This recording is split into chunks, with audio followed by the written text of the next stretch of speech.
Today is July 22nd, 2007. I am Jessica Clark. It is a pleasure to conduct this interview for the Dakota Memories Oral History Project in Bismarck, North Dakota. To start with, can you please state your full name? My full name is Clarence Bauman. And where were you born, Clarence? I was born on the farm in the home place February 18, 1923. And what is the nearest town? The nearest town is Java, South Dakota, which was 5 miles from our farm. So you grew up close to your wife. Well, yes, less than 2 miles from where she grew up. Were you guys friends when you were growing up? Well, I knew of their family, and I believe the parents visited back and forth occasionally, and I got to their farm occasionally, not just by chance, but perhaps to help her father and odds and ends. But that was after I was past the age of 12. Did you guys go to the same school by chance? Yes, we did. The name of the country school was Alamo School. It was located 1 mile from our farm.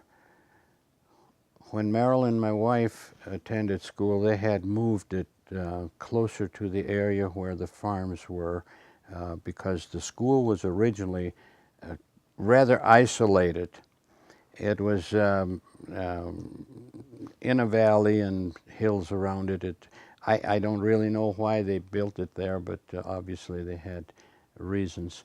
There was one farm with a large family very close to the school. Perhaps that had some significant factor, however. Can you tell us a little bit about what school was like when you were a kid? Oh, that's an interesting story, yes. I was the second oldest in the family, so my brother and I were very close because we were a year and a half apart, and we, since we played together and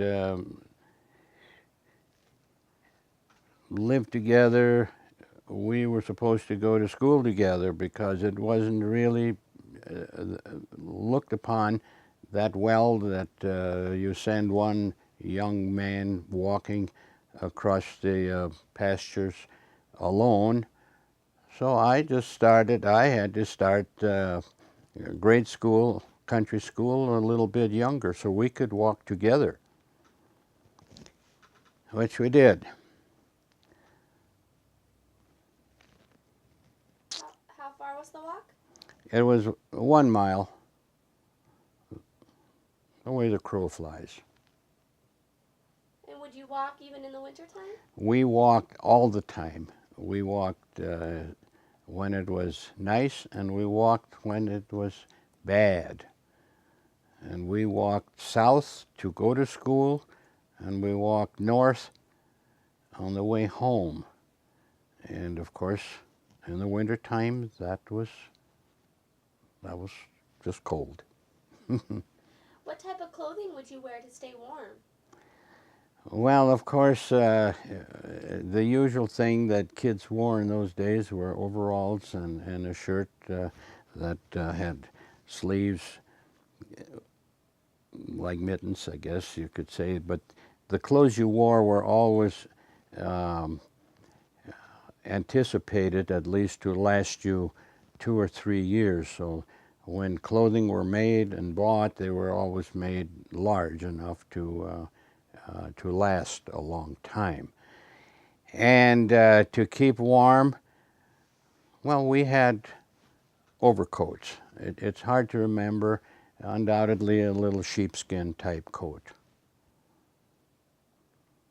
Did you have snow boots? We just wore the overshoes, the 4-buckle overshoes, the farm type overshoes. ordered it from Sears, Roebuck, or Montgomery Ward. What time did school start when you were growing up? School started at 9 o'clock in the morning. It ended at 4 o'clock in the afternoon. We had 1 hour for lunch.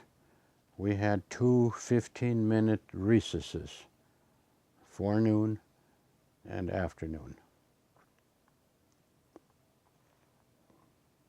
When you would get to school, what would you usually do when you first got to school? Usually, because we usually got to school pretty close to starting time, it was probably time to raise the flag. Everyone was outside, and the lucky person or persons that got to raise the flag, while everyone else was in attention, so to speak. And then it was usually 9 o'clock when we went in to start. Prior to that, however, in cold weather, the teacher had to be there to start the fire and get the schoolhouse warmed up.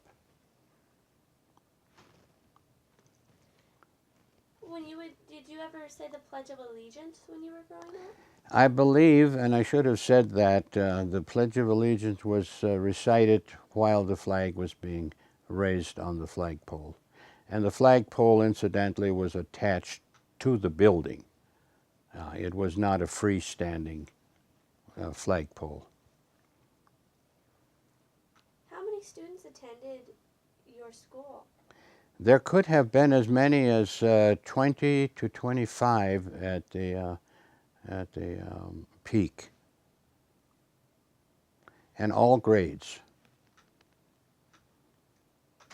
Was it a one-room schoolhouse? One room country schoolhouse, yes. Can you describe how the schoolhouse was set up? Oh, I'd love to, yes. It had, well, a small building with an entry, and in this entry was a coal bin, of course, where the heating fuel was kept, and the building, if I were to guess at the size, we're probably sitting in a living room that's almost as large as that schoolhouse was, probably 16 feet wide and 24 feet long. There were small desks for the small, younger children, and there were larger desks for the older children. And the school marm or the teacher had her desk by the blackboard. And of course, the pot-bellied stove was somewhere near the rear of the schoolhouse. It's kind of a physical makeup, if you will. Was there, on the school grounds, was there a barn or outhouses? Yes, there were both. As a matter of fact, outhouses, one for the girls and one for the boys. And there was a barn with 3 stalls that could accommodate probably 4, 5, or 6 horses if needed. And I might add that the barn was used because older children who were able to drive themselves to school with the horses parked the horses in the barn until they went back home. Was there any other buildings on the school grounds? No, there was nothing else except, as I recall, 2 pieces of playground equipment. That's all we had. The barn, the schoolhouse, the outhouse, and 2 pieces of playground equipment. One was a swing. The other one was, they called it a giant stride. It was mechanically like a maypole, you might say, something to grab a hold of and swing around. Maybe more like a merry-go-round without the horses and the hoopla.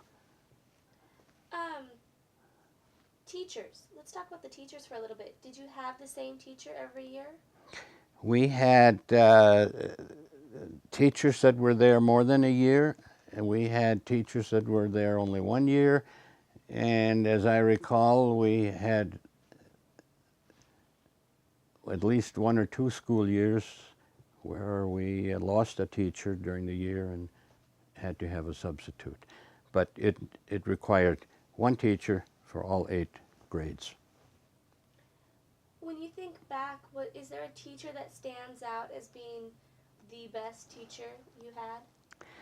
Yes, I would go back to the first grade and my first grade teacher, and later on we'll show you a picture of that.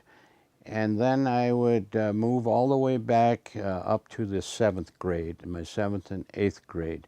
Those teachers, the same teacher in the 7th and 8th grade, and the first grade, I don't seem to recall if she was there more than 1 year. She probably was, but maybe before I went to school. They were of German-Russian descent, and I think they better understood our way of life than someone else would have. So could you speak German in school? Only German, nothing else. We were taught German at home. We were reared that way. We went to school only knowing the German language, and it may be interesting to note that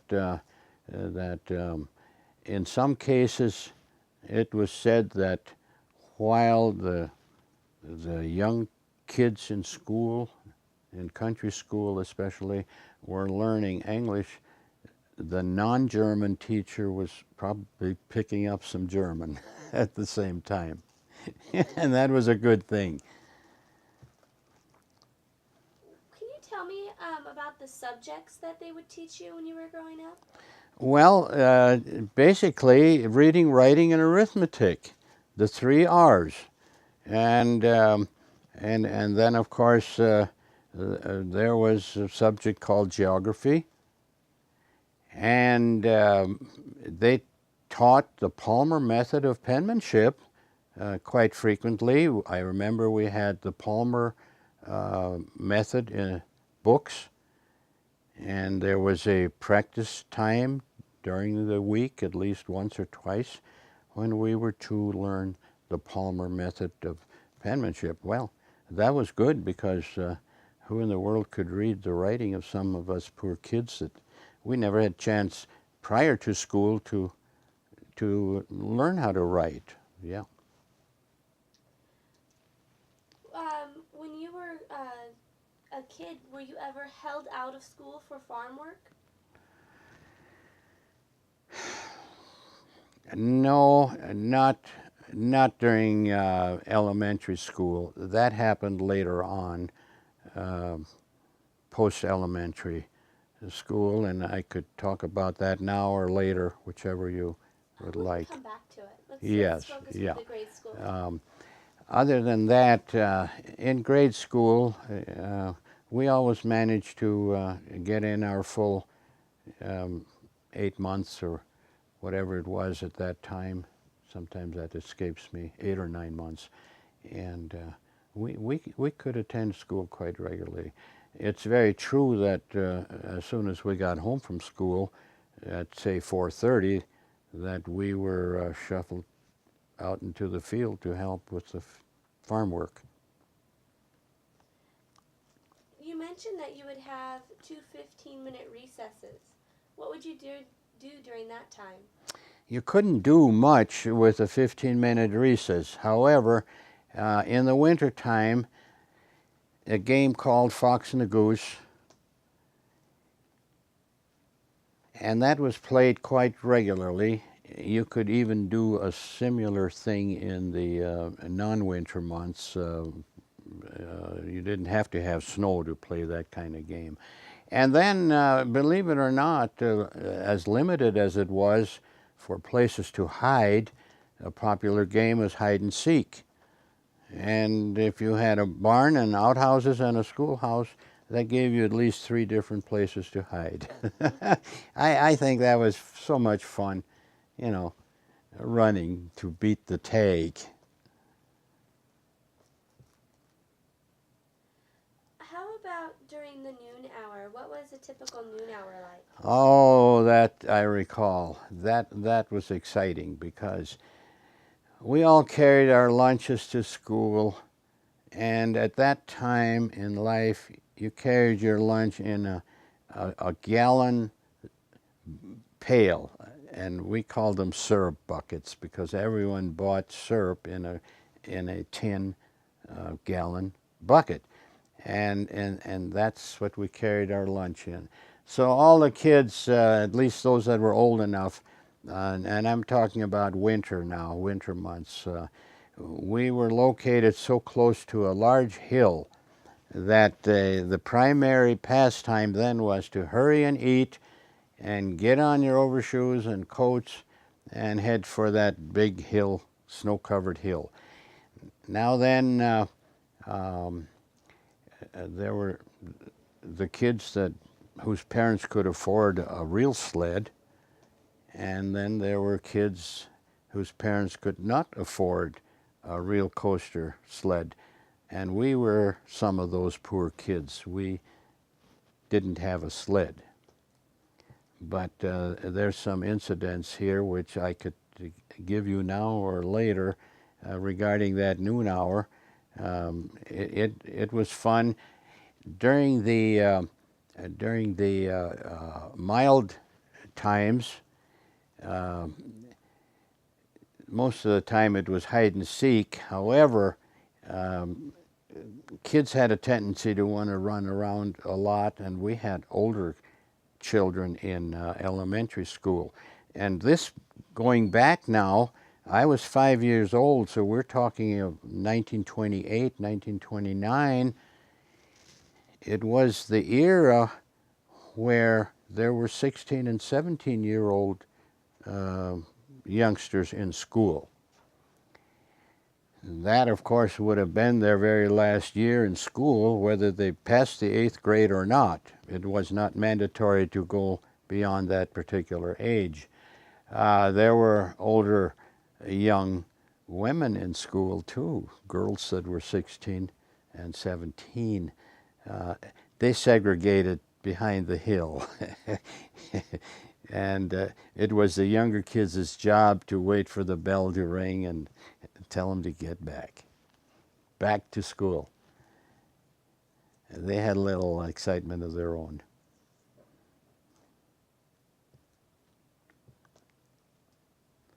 Is there any other stories about the noon hour that you wanted to share right now? Okay, when my younger brother, we haven't talked about family yet, but my younger brother, I was born in 1923, he was born in 1925. So he was basically 2 years behind me in school. Well, we did not have a sled. However, innovative as young kids are, we found a pine board, 6 feet long, 12 inches wide. We took that board up the hill, and it got polished pretty quickly, and we sat on that board, and that was our sled. And down the hill we'd go. Well, generally speaking, there was enough time for all the kids to make 2 runs up down that hill. And then it was time to get back to school, 1 o'clock. This one particular day, my younger brother and I and another boy were using the board for a sled, and it had been drifting the previous evening. So when snow drifts along a hillside, you get drop-offs. And we got on board that board, and off we went, and we shot across this drop-off, and my younger brother was on the front side. I was behind him. The other boy was behind me. And then the board nosedived into the snow. All of us fell on top of him, and we broke his leg. We broke his leg by the thigh, right then and there. Well, we carried him back to the schoolhouse. The teacher had some old shingles in the coal bin because they needed something to start a fire, and so farmers would bring firewood or old shingles and so forth. And she tried to make a splint as well as she could, and had him lying on the wooden floor until 4 o'clock. There was no way of informing any of the parents. That was a time in our lives when there was no telephone in the schoolhouse or any other way to inform the parents. So at 4 o'clock, when Father came to get us, we carried him out and board the sled and took us home. And there were some rough times following that. So did he have to go to a doctor? This is what happened. We got home from school on the sled, and us boys being just old enough, I was 7 years old and my brother a year and a half older, he was 8. We then were admonished that the work was ours, get the team put away. My dad got the Model A Ford started, and as best they could, they carried my brother on, laid him on the back seat of the car, put blankets around him, and this was cold. It was middle of the winter. I believe it was February. Okay, so he knew he had to get him to the doctor in Aberdeen, South Dakota. That's 75 miles away. Well, you don't start out alone in weather like that, so first he drove into Java, 5 miles, and asked an uncle of ours to accompany him, and they left for the city of Aberdeen to take him to the hospital, which they did, and they drove until, very, very late into the night to get there. A Model T Ford had a top speed limit of 30 miles an hour, and that might have been downhill. And so they put my little brother into the hospital and put him on traction. The bone had parted and had created a problem, and they thought they could put traction on it to realign it. And so he was 6 weeks under traction. My father came home the following day with my uncle and left him there. The poor kid was alone by himself in that hospital for 6 weeks. There was an uncle of ours living in Aberdeen, so at least he had someone that could check on him once in a great while. Well, the traction wasn't working, so then they did surgery and realigned the bone and fastened it however they did, rather primitively. I think they put a screw in it. And shortly thereafter, he was brought home. My mother took the kitchen table, moved it into the living room, into the corner of the living room, made a bed on it, and that's where my brother mended. He was lying on that table until, this could have been from March until May. Long time. My older brother and I brought his school lessons and his schoolwork home, and he wrote the exam and he passed his test to move up one grade. So it took a long time. It took a long time for him to mend, and he had to favor that leg for many years because I guess it was always a little bit tender.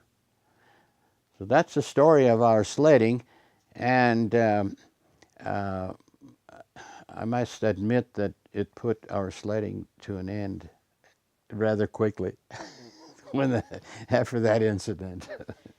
So, what was your dad's reaction? Did you get in trouble? Did I get in trouble?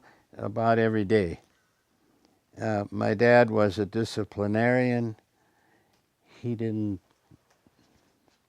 tolerate any foolishness.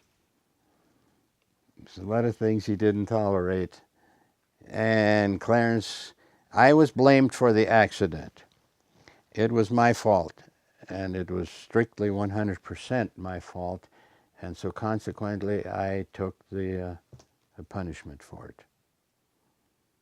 And I took a lot of punishment. What was your younger brother's name? Harold. And how old was he when this happened? Well, he was a first grader. He was 6 years old. He is a professor in Salt Lake City. Yeah. And what's your father's name? Fred. I think early on they called him Friedrich.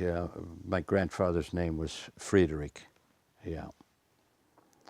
But he shortened it. Thinking back to your childhood, were there any other incidents where any of your brothers and sisters got injured or you got injured? No. I believe that's the only traumatic situation that I can recall. Mm-hmm. Other than that, I froze my nose every winter.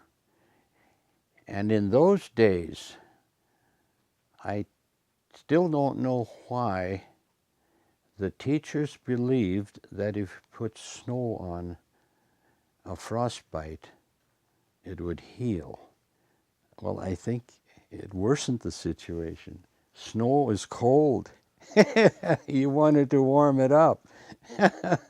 Yeah, I froze my nose all the time. I remember that. But that's not only one of the things that happened to me as I was a youngster growing up. In the wintertime, I had to test the pump by the windmill with my tongue. And I left my skin on that pump handle every winter, and I didn't learn. The next winter, I tried it again. I was going to beat that situation. I never did. Anyway, that was one of the dumbest things I could think of that I did. And there were a lot of them, but that was a dumb thing. Yeah, but it's part of growing up. Oh, now what question do I follow that one with? You better backtrack a ways now. Okay, Yeah, yeah. let's see here. School. You mentioned that your brother took his exam at home and was able to pass a grade. You guys had to take exams to pass grades? Oh, you bet we did. We had to bring home a report card. Now, Marilyn didn't mention that. I don't think you asked her. But before you moved up to the next grade, you passed the grade you were in, and you took home your report card. And it had better look good, or there'd be more punishment. Were you a good student? Yeah, we were shy growing up, very bashful. We were not vocal because our home life kind of dictated that sort of thing. Yeah.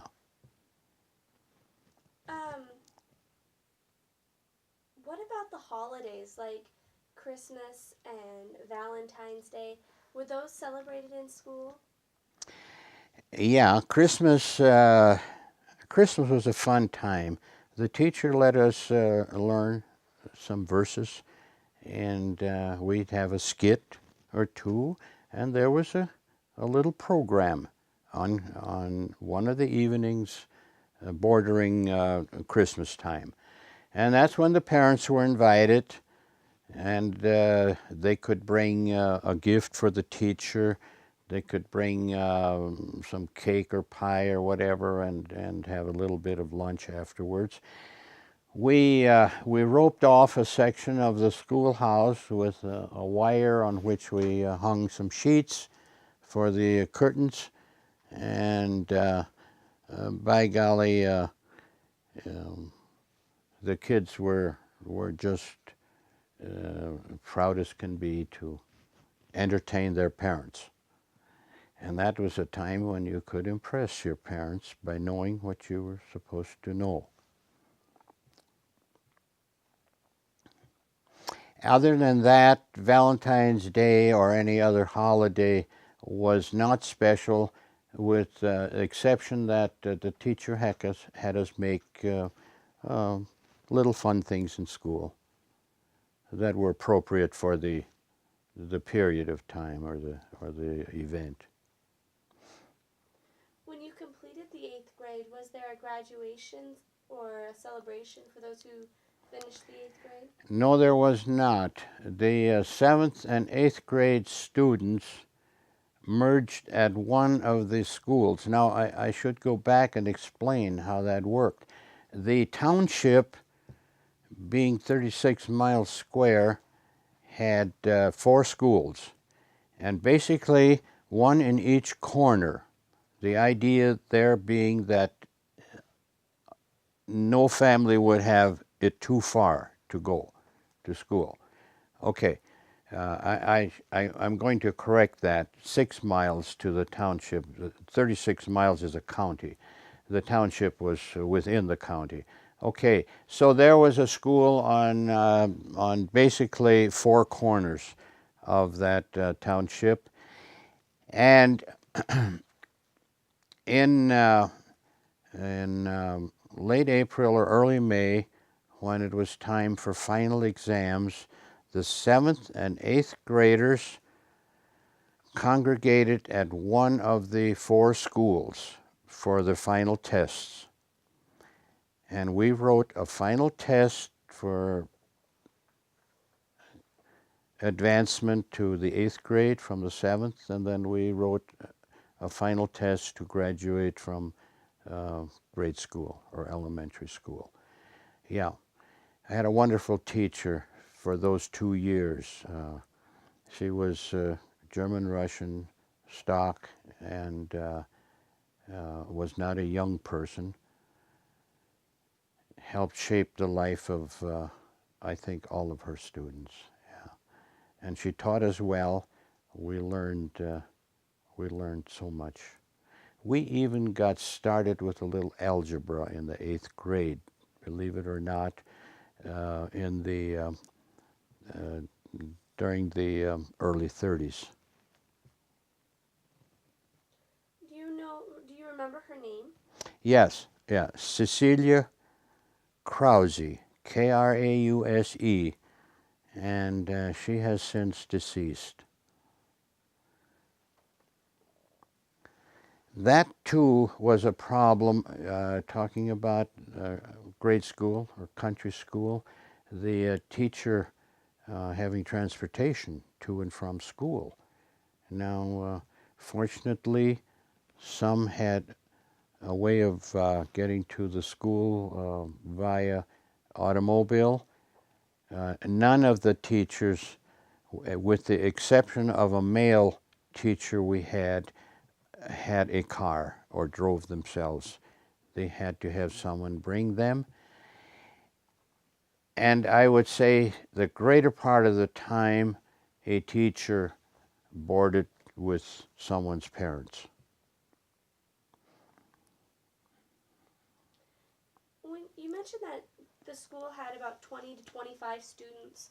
About how many different families were represented with in a school? I would guess a half dozen, maybe 6 to 8 families. And we had them all ages. When I started school as a 5-year-old, we had them. I was the youngest, age 5, and the oldest male student was 17.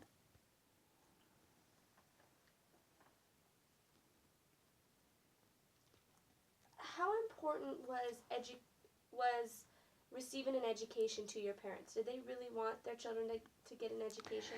Yeah, they did. I think they felt it was important because we heard from them so much about the lack of education. My mother had a 3rd-grade education, and that consisted of only a few months each year for the 3 years that she did receive an education. Now, I'm going to go back a little bit. She had some education in Russia, and we haven't discussed any of that. But that was in 2 other languages. That was in German and in Russian. In America, she had 3 winters of limited education. My father had 6th grade education. And beyond that, he did a fine job of educating himself because he became a rather prominent person. He, too, was limited with the 6th grade education between the months of December through March, because prior and after those months they were needed on the farm.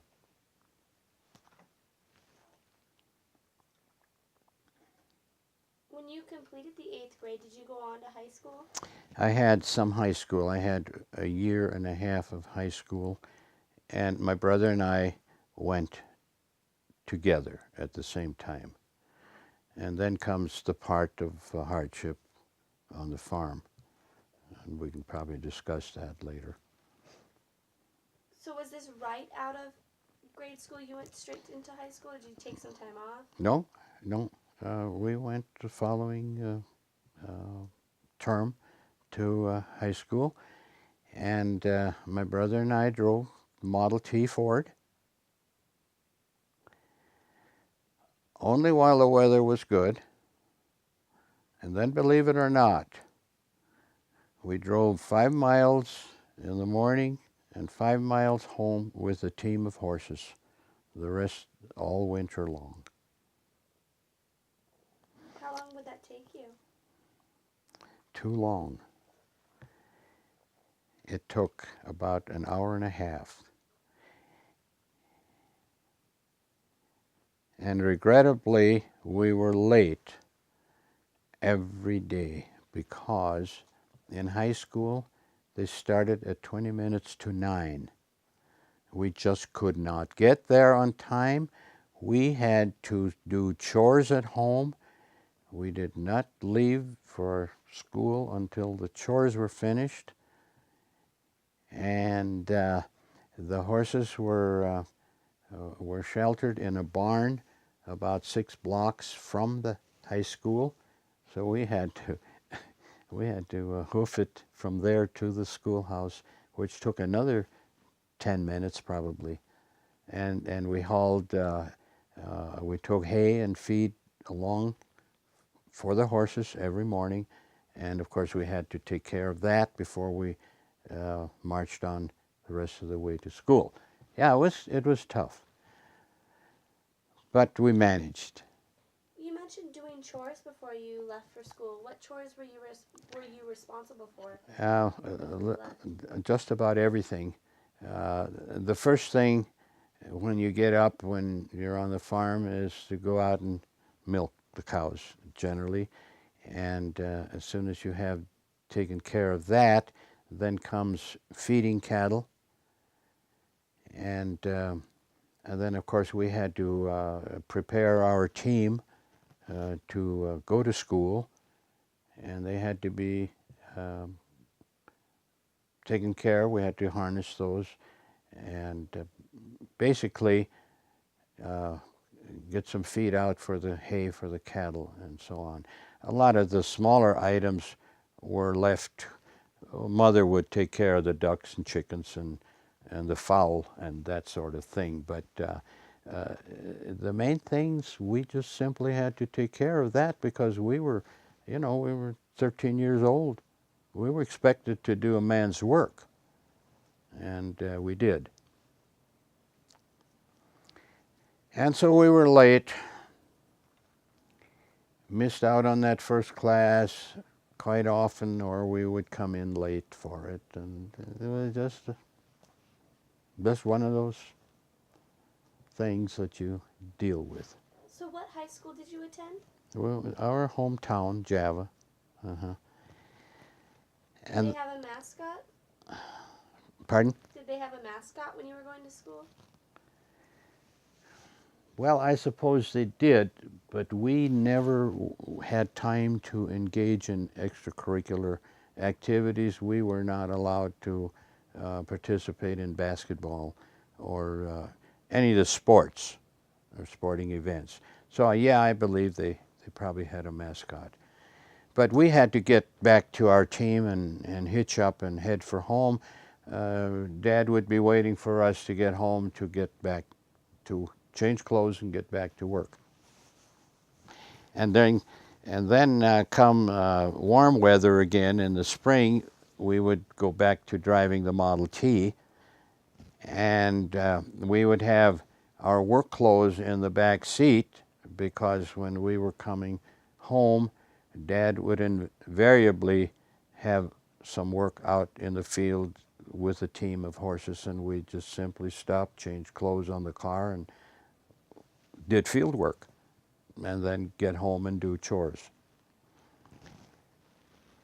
What was high school like when you went to it? It was quite interesting due to the fact that we were kind of limited in what we could do. Our time was spent pretty much with our nose in the books and taking care of things. We had our lunch with us, so we ate at the schoolhouse. At the time we started school, they had a dormitory for boys, and so many of the farm boys that lived a considerable distance away, and some lived as many as 20 miles away, they stayed in the dormitory. And girls also had a dormitory uptown. They converted an old hotel into a place for girls to stay. Well, that way we became acquainted with other farm kids that were attending school, and you made lasting friendships that way. But some days we had a little time, and we probably got a little bit rowdy, because one particular time during that lunch hour, we were having fun. About 4 of us boys, and we were 4 boys that commuted to school, like I was talking a while ago. And the janitor came along. I may have been the one that was closest to him because he got a hold of my ear, and he took me down to the furnace room, and I spent the next hour shoveling coal. I filled the stoker with coal for him. I was wearing a white shirt. Came home that evening, Mother wanted to know why my shirt was black. He did not let me go back to class until I had finished filling that hopper. Yeah, well, as the saying goes, there was no more horsing around after that. Yeah, one of those incidents. So, when you went to high school, you were in a town. Did the town kids treat the farm kids differently, or did everybody get along okay? How was that? Well, pretty well, but there was always a distinction when I was a young person between the town kids and the farm boys or girls, farm kids, I guess. They had it so much better because they had fun, they had they had free time. They didn't have to be cleaning the barn and doing chores like we did, and so the town kids they were envied. Period. They were envied by the farm boys. Yeah, and they had time to do their work, their school work, and they had time for sports, which we didn't. So there was some distinction there, but basically, in a small area such as our school, the concentration of kids was from one town and the area around it, and I suppose the largest percentage of those same kids that were going to school were also attending the same church. So you had a lot of interaction there, and that made it so much easier. So, would you say that most of the kids were German Russian? Yes, oh yes, a very large percentage. Yes, because when the town was established, it, excuse me, it was established by the immigrants. Excuse me, Germans from Russia, immigrants. What other ethnicities were around in the area? It just really, as I recall, there were the Lutherans and there were Catholic, and our town was primarily of the Lutheran faith. You went 7 miles west to the next town, which was Selby, South Dakota, the county seat, predominantly Catholic. The town to the east of us, which was Bowdle, South Dakota, was also largely Catholic. Yeah. So they kind of settled in clusters like that, and that's basically they probably were the same way back in the old country in Russia. We talked about the subjects they taught you in grade school, but what about the subjects they taught you in high school? What classes did you take? Well, as I recall, of course, you had mathematics, you had algebra, you had general social science, and of course, you had to have English and history, and so basically, you had about 6 subjects. Yeah, language would be one of them. Did you enjoy going to high school? Yeah, did quite well.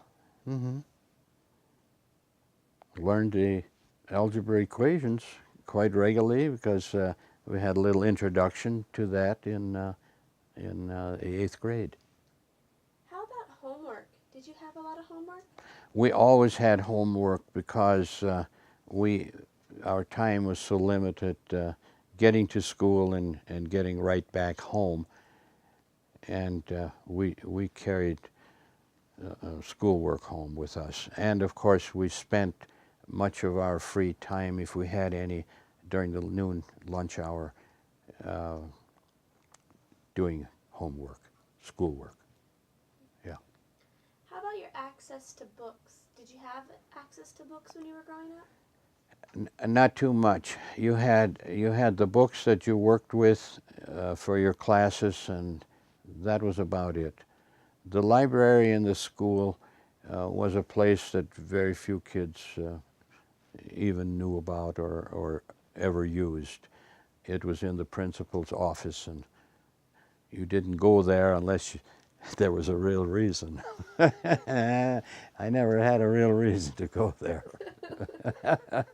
My one incident lasted me for the rest of that year.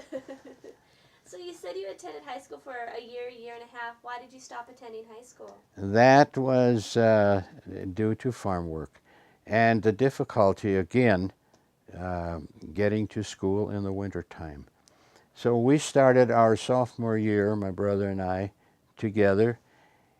And then, of course, winter comes early some years, so we had already been driving with the team for well over a month. And our horses developed sore feet, sore hoofs, tender. You know, we were on gravel road going to town and back, and this slowed us up considerably. And so what were we going to do? Dad wanted to keep us at home to help with the work. We had a lot of work at home. The farm was growing, and my brother and I, we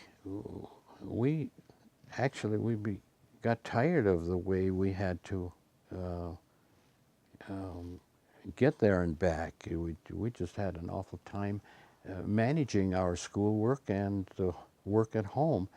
So Dad said, well, one of you's got to stay at home. And then we dropped out of school.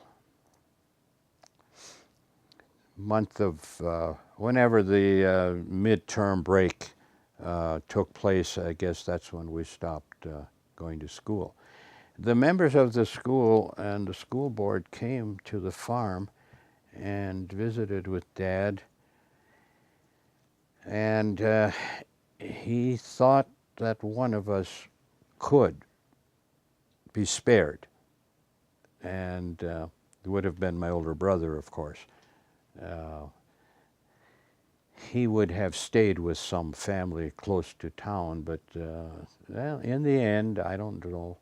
In the end, it was decided that we would just both stay home and work, and that's what we did.